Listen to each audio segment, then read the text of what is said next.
left-hand lane, he chooses to start the match.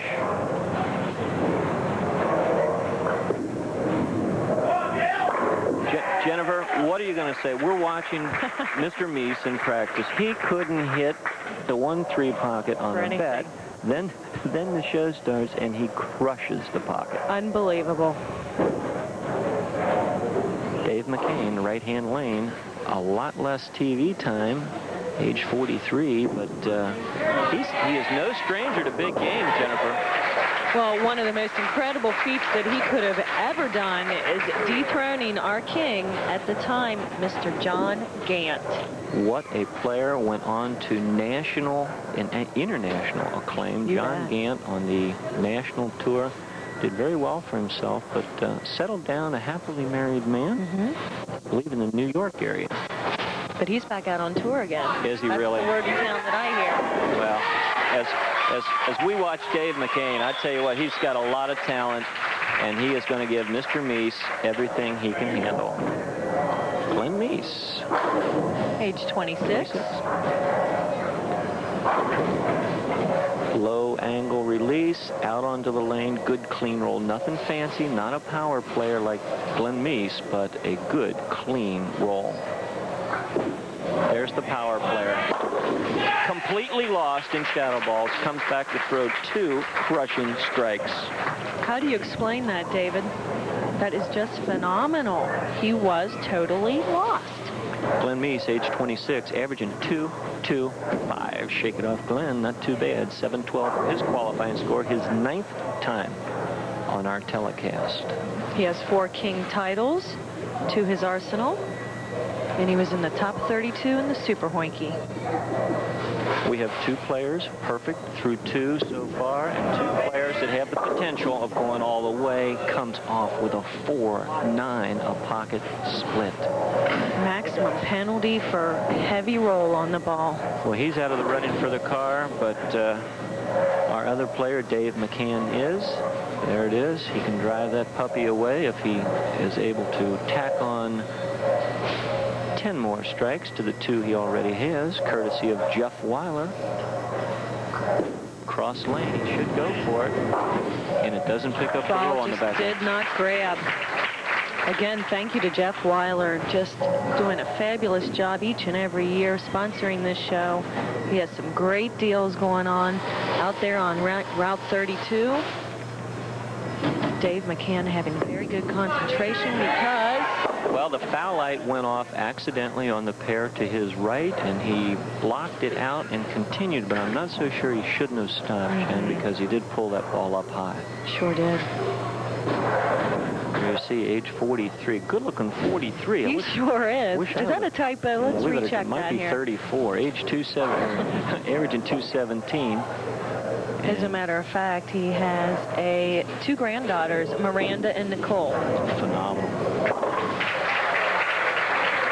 And clean living. Excuse me, his wife is Charlene, children Dave and Shannon. He bowls out on the northwest side of town, out of Hides and Coleraine. Hides, Butch is here, and Coleraine, those are the Ruggieri guys run that establishment. Always going to make you feel welcome up there. High average of 217 and a low average of 198. Shows you the difference in the lane conditions around town. But really went around that ball, Dave. Gave it a lot of spin. Well, you picked that up, Jen, and you're absolutely right. I mean, spinning the ball is a great technique to get it down the lane if you're trying to do that. Right. But that was a mistake. Saw Francis Ruggieri yesterday out at the city tournament. Looking good. As you say, always friendly and makes you feel welcome. Well, several years ago, we almost lost him to some heart problems, and Fran decided to just start taking it easy a little bit, and for him, taking it easy is probably a 60-hour week. That's right. And turn a lot of it over to his son, Frank, who's doing a fantastic job out at Coleraine now. Kudos to you guys. Just another BPA establishment that's doing well. Glen Meece. 9 pins in the rears right now. Let's see if he can. There it is. There it is. the ball we're used to seeing rip off and throw the 5-pin into the wall and come off with a vengeance just didn't do it. Let's watch the 5-pin. Center of your screen, second one back is not going to do its job here, folks. Keep your eyes center of your screen, second pin back right there. The 5-pin barely topples over, and it was intercepted by the head pin coming off the wall. Easily makes a spare. Glen's sister, Patty Spragan, is also a phenomenal bowler. She bowls in our Friday Night All-Star League, right. And she took over High Series this year with a 748. So congratulations to her. Patty, you're a fantastic bowler. Not too shabby. Not too shabby at all. Well, the city's got a lot of great women bowlers. A lot of, like you said, what was it, about 4 or 5 weeks ago, you said we've got some of the best bowlers in town. Bring them on. Okay? Our city can go up against anybody. In case anybody's listening, that is a challenge. There we go. That ball settled nicely into the pocket. We call that a setup shot as the ball hooks and then rolls out a little bit. There's Patty with her newborn baby. Now watch the ball here, Jen, as it starts its roll into the pocket right about here. It makes a left-hand turn. Now watch it set up right here. It quits its roll, backs off right there into the pocket. Perfect. Almost leaves the 4-9 again, but carries it, and his opponent, Dave McCann, is not so lucky. No, and he's going to give an opening to Glen. Of course, Glen now has some momentum working on that strike. Dave going just a little bit high. That's the second time he's went high on that lane. Perhaps he can need work. to make an adjustment. Well, he needs to make an adjustment against Glen Meece, because as lost as he looked at practice, he looks that tuned in now. David, we might add that he's had a great amount of success with throwing 11 strikes. He's had 4 299 games, Jen. How disappointing could that be? Your 4th time going up there and just not quite getting that last strike. Well, it took my dad until he was about 60 years old before he got his first one, with That's right. many years of bowling. So I'm sure it will happen for him. And of course, 299, only leaving one pin. That means he was close every single time. Absolutely. He uses a 5-step approach. He is a stroker by his own admission instead of being a cranker. Of course, we could call him a combination of both, and he could be a croaker. Something like that. A croaker, yeah. Don't say that now. He's going to need to get some things going here right now, sparing up. Glen, of course, working on a strike. Going into Glen Meece's 6th frame, he's going to try to build on that strike and a 5-pin lead. With a double, he could make it 15. And at that point, it's not runaway and hide time, but you don't want to give him the open. Look out. Oh, Trips the 4. He cut the ball short. It hooked up early and still tripped it out. That's the power player. Well, and last time, David, he went light on that lane and left a 7. So that may just have been a little extra juice on it. Absolutely. Head pin's going to go straight back. The 2-pin right there. The head pin goes, that's a 2-pin on the left-hand side of your screen, coming back and kicking out the 4 and the 7. Only the power players get that break. The rest of us humans will leave a split or at least the 4-7.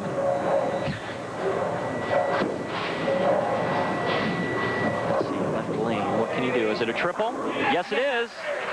Running it out all the way over to lane 16. He is extremely excited, and should be. He's a very animated player, Jen. He gets into it. He lives his game. Watch the low angle release here. Goes for it. Oh, 3 revolutions before it even hits the lane. Goes into the 1-3 pocket. He's out of here. Dave has to answer with his strike. Goes high, leaving the 4, 7, 8.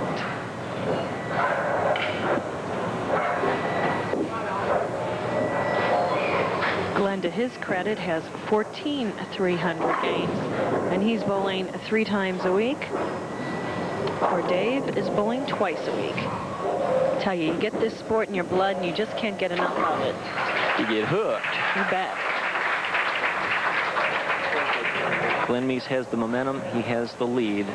But David is not out of the match. He has 3 frames that he can fill. And if he can fill them with strikes, he's got a chance. Trailing by 28 pins, with not a whole lot of game left. If he wants to do it, it's got to be done here. Well, I'm afraid the advantage here is to Glen Meece having the experience. Glen has bowled in a lot of tournaments in his short life already, Jen. He's been around. But David's got nothing to be ashamed of. He's doing fairly well, but he's not making the key shots when he needs to, and that is the ticket to winning on King of Bowling. Still averaging 217. That's a fabulous average. Well, as we've said before, though, league averages and tournament bowling, two completely different animals. There's Butch Hyde on the right-hand part of your screen. What a great proprietor he is. Right there. It's a good shot of him. Butch has been around the game for a long, long time. Running a friendly little house over on Chivy Road. Jerry Bettinghouse to the left, one of the great Bettinghouse family establishment owners. Oh, wow. Look out. That hung up on his hand completely, Jen. Not the revolutions that we're used to seeing. The ball just simply sailed, and that is a timing error. Not complete. Take a look at it here, folks. Watch it. Timing's the key. He gets to the line ahead of the ball, and then he yanks it through. His hand not coming out cleanly. Right there, you see it. The ball should come off the thumb onto the fingers, and then the rotation is applied. Didn't happen. Glen very disappointed that he couldn't just give it all it's got and go for some put-away action in the 8th frame. Still has a comfortable lead going into the 9th and 10th. Well, it's been a while since he's been on the show, too. So even though he still has the killer instinct and the match play experience, the ability to put the key shot in where it needs to be inserted, not quite there. And to face our king, if he wants to go on and do well, he better amp it up to the next level. We saw it last week. Charlie Standish striking out in the 9th and 10th frames on a very tight match to become the king for the 2nd week in a row. And again, a 4-9 on the left-hand lane. The lane that is finishing a little harder is giving Glen Meece fits. The 4-9 is the pocket split that we talk about once in a while. Take a look at it if we can. The head pin, again, center of your screen, is going to go back. 2-pin right there is going to the wall, leaving a split on what he makes it. Oh. It was a good try. That was a good adjustment off of his first attempt at that a few frames ago. The put-away frame, the 9th frame, Jen, instead of putting the match away, he opens the door wide for his opponent, David, to just walk on in. David's still going to need to strike here for sure in the 9th frame to get a double going into the 10th. He cannot win without Glen's help. Even if he strikes out, which he's not going to do, he couldn't shut Glen out, and he just doesn't have the confidence in his shot to do it. No, he really doesn't. That was a totally earned shot there. But he can make a good recovery with a spare here. The very tricky washout.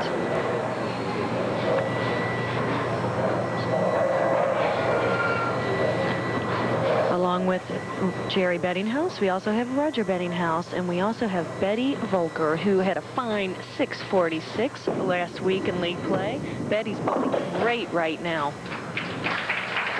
Well, Dave, better days ahead, my friend.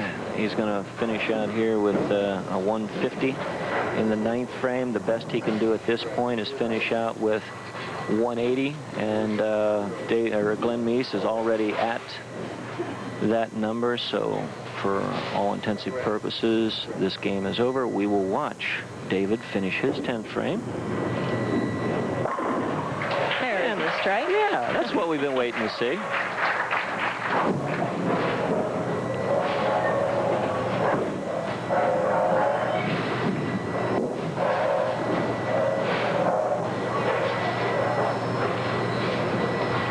Can actually strike out for a 180. Very respectable, but not quite up to his 217 average in league play. Well, that does it. No matter what Dave McCann can do here, best he can do is 170. Glen Meece is already in the barn with 180, so he doesn't even need to throw. We'll recap the match when we come back after these words from our sponsors.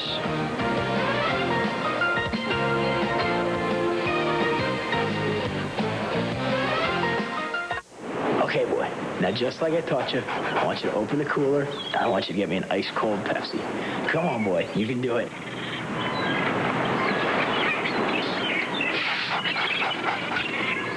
Good boy, good boy.